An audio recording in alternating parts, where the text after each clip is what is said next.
ஆ ஆமாமா, விஷால் சொன்ன மாதிரி வர்ஷினி குட் சாய்ஸ் தான்.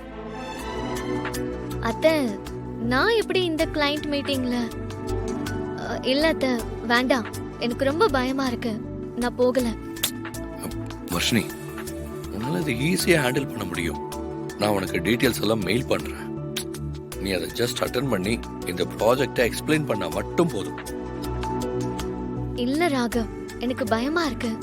வர்ஷினி, அதான் சொல்றான்ல, உன்னால இத பண்ண முடியுமா? ஓகே சொல்லு. வர்ஷினி, ஓகே சொல்லு. ஏய், ஓகே சொல்லு வர்ஷினி. இப்படி ஒரு ஸ்டேஜ் வந்தாதான் நீ யாருன்னு உனக்கு தெரியும். அத்தைதான் இவ்வளவு தூரம் சொல்றாங்களே, ஓகே சொல்லு. வர்ஷினி, ஒத்துக்கோ, ஓகே சொல்லு. உன்னால முடியும். வர்ஷினி, ஓகேன்னு சொல்லு. சரிங்க அத்தை.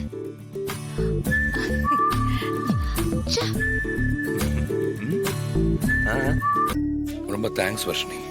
உனக்கு ப்ராஜெக்ட்ல என்ன டவுட் இருந்தாலும் எனி டைம் எனக்கு கால் பண்ணலாம். ஓகே? சரி.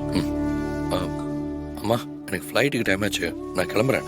By bye. Bye, bye, bye, bye. Bye, Raghav. All the best.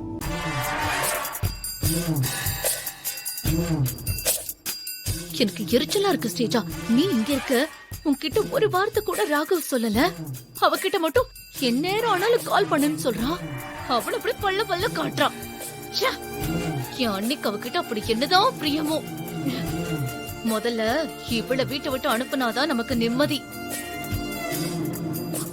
அனுப்புறேன்க்கா, கூடிய சீக்கிரம் அனுப்புறேன்.